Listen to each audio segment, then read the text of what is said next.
Hello loves, good afternoon. So yung video na yan, kahapon ko lang ginawa.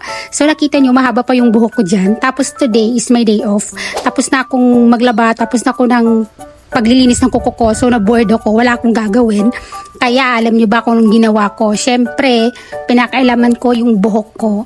So tignan nyo, ewan ko lang kung maayos ba or maganda. Kasi masyadong madry na yung sa dulo niya.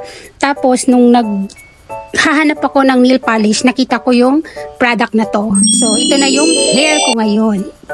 Diba? Naglagay ako ng bangs, tapos, maikli ba masyado? Hindi naman, diba? So, parang carry lang. So, sabi ko, sige, gagamitin ko na lang tong Joji Hair Mask Keratin na binigay sa akin ng supplier ko ng Joji din na glutathione collagen. So, ayan. So, at least matatry ko siya, diba? In case na maganda siya, pwede ko siyang ibenta. So, ayan, ang bango pala niya. Hala, amoy ano siya? Amoy chocolate. Ganon. Tapos, parang chocolate na shampoo. Tapos, nilagay ko sa kamay ko, na-realize ko, ay, hala, parang hindi ko binasa ata yung instruction. Paano ko naman babasahin? Tignan mo naman, walang English subtitle. Subtitle talaga. So, ayan, bahala na. So, treatment lang naman to. Safe naman to sa hair. So, nilagay ko na lang siya sa buhok ko, diretso. Kasi hindi pa naman ako nakaligo.